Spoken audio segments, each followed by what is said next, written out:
திருக்குர்ஆன் தமிழாக்கம் அத்தியாயம் 3 ஆல் இம்ரான். இம்ரானின் குடும்பத்தினர். வசனங்கள் 111 முதல் 120 வரை. பிஸ்மில்லாஹிர் ரஹ்மானிர் ரஹீம். அளவிலா அருளாளன் நிகரிலா அன்பாளன் அல்லாஹுவின் பெயரால். லன் யதுர்ரூகும் இல்லா அதா وَإِن يُقَاتِلُوكُمْ يُوَلُّوكُمُ الْأَدْبَارَ ثُمَّ لَا يُنصَرُونَ. தொல்லை தருவதை தவிர அவர்களால் உங்களுக்கு எந்த தீங்கும் செய்யவே முடியாது. அவர்கள் உங்களுடன் போரிட்டால் புறமுதுகு காட்டி ஓடுவார்கள். பிறகு அவர்கள் உதவி செய்யப்பட மாட்டார்கள்.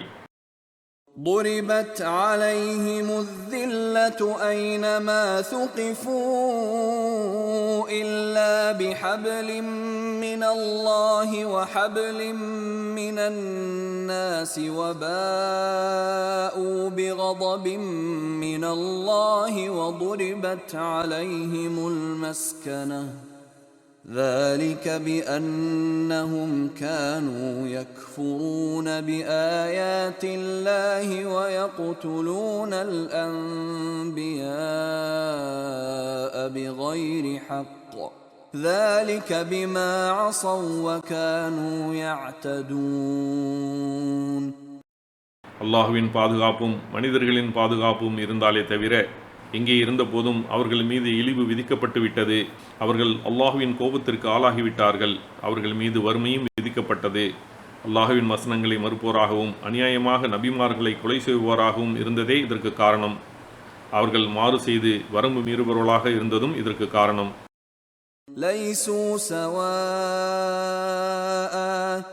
من أهل الكتاب أمة قائمة يتلون آيات الله آناء الليل وهم يسجدون.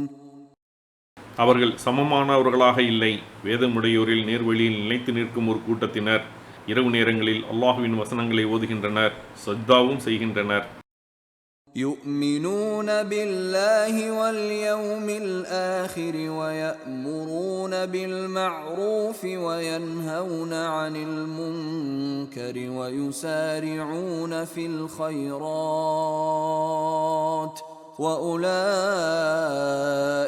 من الصالحين. அவர்கள் அல்லாஹுவையும் இறுதி நாளையும் நம்புகின்றனர், நன்மையை ஏவி தீமையை தடுக்கின்றனர், நற்காரியங்களில் விரைந்து செல்கின்றனர். அவர்கள் நல்லவர்கள் ஆவர்.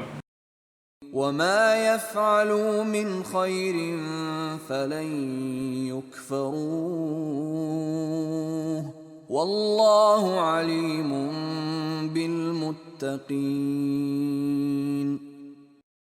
அவர்கள் எந்த நன்மையை செய்தாலும் அதற்கான கூலியை பெறுவதற்கு மறுக்கப்பட மாட்டார்கள். இறையச்சமுடையரை அல்லாஹ் நன்கறிந்தவன். إِنَّ الَّذِينَ كَفَرُوا لَن تُغْنِيَ عَنْهُمْ أَمْوَالُهُمْ وَلَا أَوْلَادُهُمْ مِنَ اللَّهِ شَيْئًا وَأُولَئِكَ أَصْحَابُ النَّارِ هُمْ فِيهَا خَالِدُونَ.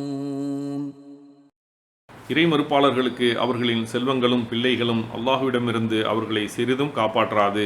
அவர்கள் நரகவாசிகள், அதில் அவர்கள் நிரந்தரமாக இருப்பார்கள்.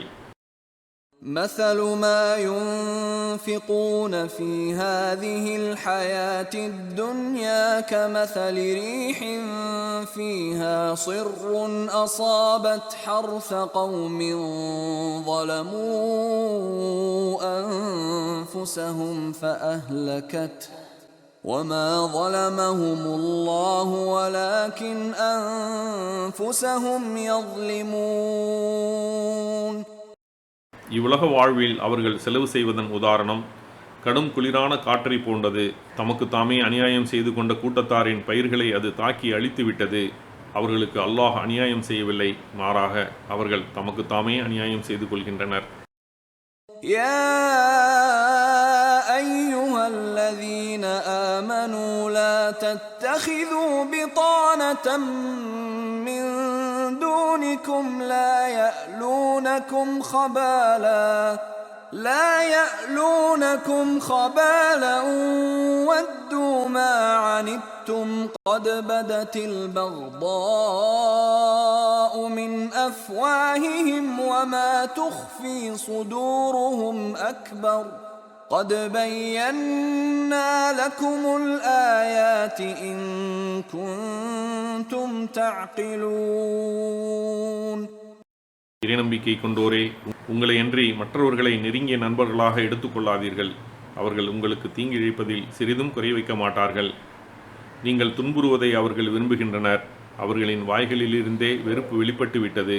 அவர்களின் உள்ளங்கள் மறைத்து வைத்திருப்பதோ மிக பெரியது. நீங்கள் சிந்திப்போராக இருந்தால் உங்களுக்கு அடையாளங்களை தெளிவுபடுத்தி விட்டோம்.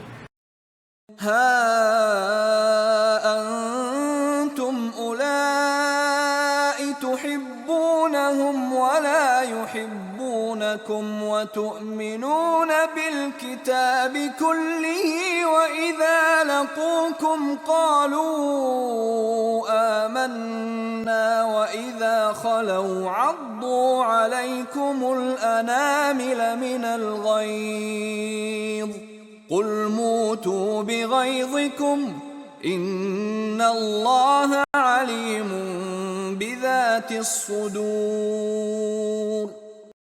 அறிந்து கொள்ளுங்கள், நீங்கள்தான் அவர்களை நேசிக்கிறீர்கள், ஆனால் அவர்கள் உங்களை நேசிப்பதில்லை. நீங்கள் அனைத்து வேதங்களையும் நம்புகிறீர்கள். அவர்கள் உங்களை சந்திக்கும் போது நாங்கள் இறை நம்பிக்கை கொண்டோம் என கூறுகின்றனர். அவர்கள் தனித்திருக்கும் போதோ உங்கள் மீதுள்ள கோபத்தால் விரல் நுனிகளை கடிக்கின்றனர். உங்கள் கோபத்திலேயே சாவுங்கள். உள்ளங்களில் இருப்பதை அல்லாஹ் நன்கறிந்தவன் என கூறுவீராக. إن تمسسكم حسنة تسؤهم وإن تصبكم سيئة يفرحوا بها وإن تصبروا وتتقوا لا يضركم كيدهم شيئا إن الله بما يعملون محيط. உங்களுக்கு ஏதேனும் நன்மை ஏற்பட்டால் அது அவர்களுக்கு கவலை தருகிறது. உங்களுக்கு தீங்கு ஏற்பட்டால் அதற்காக அவர்கள் மகிழ்ச்சி அடைகின்றனர். நீங்கள் பொறுமையை மேற்கொண்டு இறையச்சத்துடன் இருந்தால் அவர்களுடைய சூழ்ச்சி உங்களுக்கு சிறிதும் பாதிப்பை ஏற்படுத்தாது. அவர்கள் செய்வதை அல்லாஹ் சூழ்ந்தறிபவன். ஜஸாக்கல்லாஹ் ஹைரன். அல்லாஹ் உங்களுக்கு நற்கூலியை வழங்குவானாக. இக்காணொளிகளை பிறருக்கு பகிர்வதன் மூலம் நன்மைகளை பெற்றுக்கொள்ளுங்கள் இன்ஷா அல்லாஹ். இந்த காணொளிகள் தொடர்ச்சியாக உங்களை வந்தடைய சேனலை சப்ஸ்கிரைப் பண்ணுங்கள்.